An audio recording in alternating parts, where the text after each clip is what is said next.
Hi everyone, and a big thanks to the Mari team for inviting me to this Mari5 webinar. I'm Gael Kirschenbaum, and I'm currently working as a creature specialist at Facebook AI. I've been using Mari for 8 years now on various projects, mainly focusing on creatures, modeling, and texturing. Today I'm going to speak to you about this dragon I did for Mari5. I'm going to speak to you about my organic approach of surfacing, my smart material approach of surfacing, and some of the Mari5 feature I'm super excited about. Okay, let's speak about the texturing I did for this dragon. So the first map that was super useful, and this is a map that I'm always using, so this is why I call it a one map to rule them all, is a displacement map. So using the displacement map, what you want to achieve is to be able to separate it or to customize it the way you want, so you can really isolate the various pieces of your model. Some other maps that were super useful were Isolator. So these guide maps are basically super easy to achieve. So what you want to do is you just want to paint some black and white information that will correspond to the various areas of your model. You split all of these maps into their own channels, into their own nodes, so you can edit them later on during your organic approach of texturing. As a sculptor, something that I always found super important for my texturing is to reproduce my sculptor mindset. Which means that whenever I'm working on an asset, I want to work from the primary volume to the secondary volume and then conclude with the tertiary volumes. In order to do that, I'm trying to, again, separate my texturing into various areas using the Isolator, but then later on use some procedural nodes that Mari gave me access to, like clouds, for example. Using the customized displacement, what you can do, for example, is to isolate all the cavities of your model and say that you will want to have, for example, some dirt coming directly inside of the cavities of your sculpt. And you will be able to use a cloud and populate this inside of the cavities with the procedural nodes coming inside of Mari.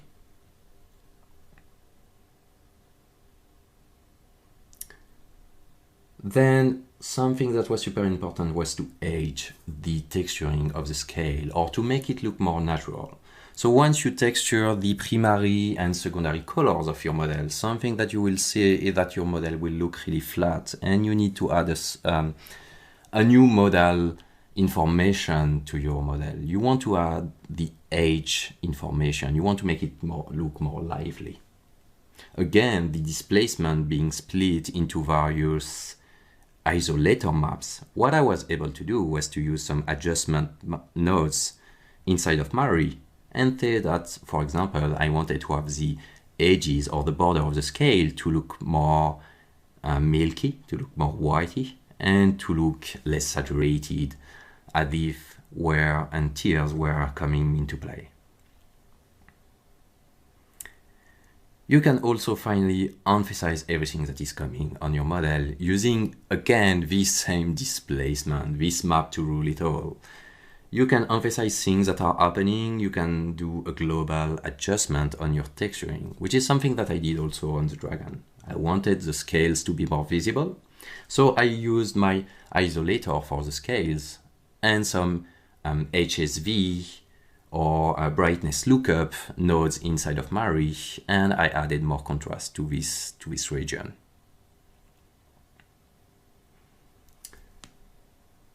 Every time when I'm working on an asset, I'm trying to have this same and consistent artistic approach. So I'm working from the primary to the secondary and then the tertiary.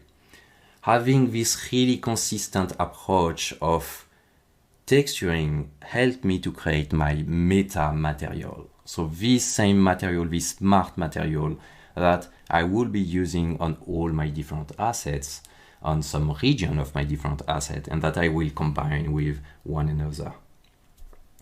This is something that I did for the dragon as well. I use the texturing that I did previously for one of my personal projects on a Sphinx cat. This Sphinx cat was pure skin, and I wanted to use this material of skin and to populate the regions that were looking similar on my dragon. So for this reason, this skin material was used on the gum region and the tongue region of my dragon. Again, try to be super consistent when you are working on surfacing, and also try to keep everything really understandable and non-destructive. Once you will see that everything is non-destructive, what you can do is you can use your previous texturing, and you can use that to convert your texturing into a material. That's a feature that is super powerful inside of Mari. With this material, you can texture an asset in a matter of hours rather than in a matter of days. Nuke has previously been my tool of choice when I wanted to convert my displacement into various utilities. So this workflow needed me to be able to go back and forth between ZBrush, between Nuke, and between Mari in order to be able to have access to my new customized utility map, or my new Isolator. So this was a really efficient approach that I had access to in the past, and this helped me also to create a lot of different information. So as I said before in this video, I was able to use my displacement and customize it, so I could isolate all of the small details coming from the sculpt in order to texture them differently or separately from the rest of the albedo of my dragon. With Mari5, we now have access to a super exciting feature, at least a super exciting feature for me. This feature is the Breakpoint Filters. With the new Breakpoint Filters, what you will be able to do is to remove the usage of Nuke, and you will be able to do directly your texturing inside of Mari without the need of going and using another 3D package.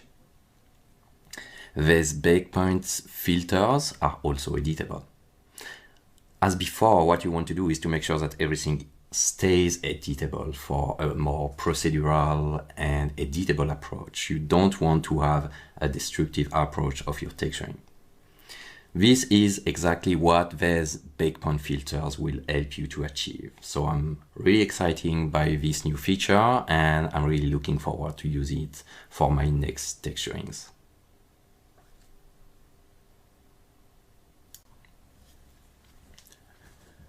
Now, I'd like to emphasize the fact that Mari5 and Mari in general has been a tool for production, but also for artists.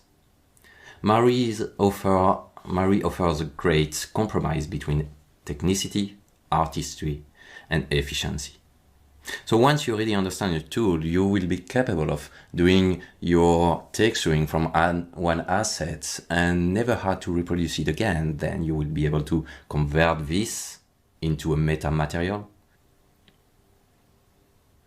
You will see that the new tool also provides better efficiency and less dependency on other packages, which is exactly what we want. We want to be able to texture our asset within one package only, without the need of having to do back and forths between a lot of different softwares. Welcome to Meshman Studio. In today's episode, we're gonna take a look at time, coffee, and why nodes don't lie. There's also gonna be a boxing match between Mari versus Mari. Let's get into it now. Let's begin with why nodes doesn't lie and why I prefer node-based workflow over layers. Okay, so here in Mari5 I have imported a walking teapot from Pixar. It's in USD format as Mari5 just got this new USD feature introduced. And I guess for studios in particular, USD is the future and will save us a lot of time as we now more and more frequently get USD natively in the pipeline. So here I'm adding open Subdiv smoothing to the geometry. And then I'm adding some metallic materials here to the object. I'm using the Reneman shader here for Mari. All my materials is building on physical properties. And here I'm tweaking the look of the material. And then I'm adding a non-metallic material here and tweaking the actual look of this material. I'm reusing the same material twice here to make like a flame on top of this teapot. I mean, who doesn't want flames on their teapot, right? And I'm using a stencil to add this. I have to paint out some unwanted areas, and then I'm gonna focus on adding some breakup onto this asset after I've covered all of the areas that I want. So I'm using then a breakup mask that I created earlier using my geochannels. And this procedural mask is something that you can create and reuse in your pipeline. So that's really nice, and I can package it and just drag it from my shelf. And next up, I'm now gonna add some dirt here. So I'm first dragging my dirt shader on top, and then I'm gonna mask this in using the same technique as for the edge breakup mask that I created earlier. And I obviously need to tweak this a bit, so I'm doing a pass of hand painting, removing some dirt here and there, and maybe adding some dirt as well. You can also utilize additional procedural techniques if you like that. So yeah, it's up to you, really. And now here, we're gonna do some additional, I'm just adding some dirt here onto the feet and stuff like that. And yeah, so here's kind of the result after 15 minutes or so. Layers is great to get you up and running quickly, but it's also very hard to maintain complex assets using layers. So as you can see here from the underlying node graph here that was created, it's a lot of things happening here, and we might end up having a hard time to maintain scenes that become too slow, for example. And this in turn consumes one of the most precious resources we have in VFX, and that is time. So by using nodes, it's easier to maintain complexity, even the most complex scenes with hundreds up to thousands of UDIMs. Using nodes, we are in full control, and you know what? Nodes don't lie.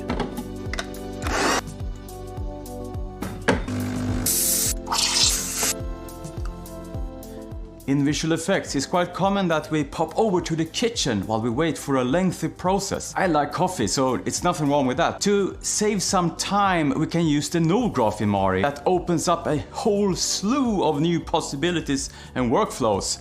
So yeah, let's take a look at how we can do that. So as you can see here, when I'm using the node graph, I have sections for different materials here. And I'm using a specialty node called a Breakpoint to section off heavy parts of the node graph. And it's also a lot easier to share portions of my asset and reuse. And this in itself also saves time and resources in the end. Another quite overlooked time saver, studios for example, often use the Mari API. We can basically add our own workflows or even add to existing tools if we need to. So this in turn means while the texture artists pop over for a quick coffee, Mari also publishes the texture straight from within the software to the pipeline. But that's not all. Even independent artists can benefit from developments in the form of the oh so popular Mari extension pack, where we have a ton of time-saving add-on and tools. And I highly recommend using the Mari extension pack with Mari. Let's have a boxing match in Mari. In the blue corner we have Mari4.7, and in the red corner we have the contender Mari5.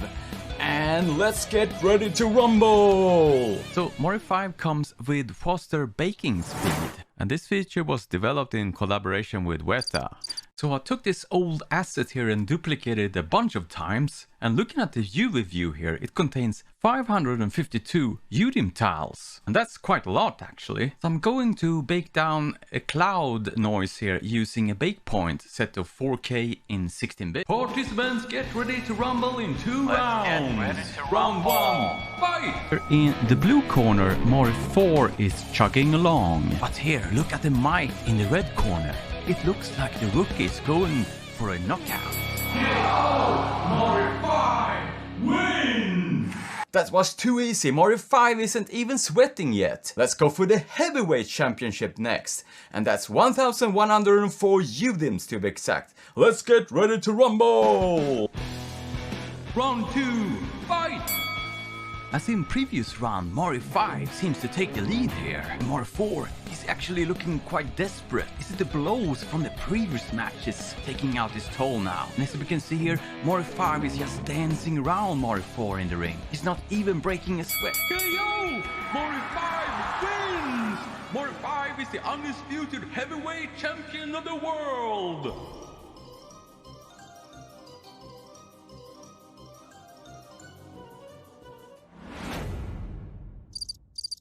Let's have a look at another time-saving feature that was introduced in Mari5, and it's actually in one of my old feature requests, and it's the Breakpoint filter. Prior to the Breakpoint filters, I had to post-process my procedural workflows in Nuke or do a destructive operation using delay methods. And now with Mari5, we can now benefit from the flexibility of the Breakpoint direct in the node graph, and we can apply the filters using this one. So this will save both export and import time and will also make us consume less coffee in the process, right? And this is how you do it. So I'm back here using the teapot again, and we have some paint here that I want to apply and tweak a non-destructive filter on. So after my paint node here, I'm inserting a breakpoint and bake it out. Next up, I'm tweaking here the filter settings to be able to, for example, blur the effect here.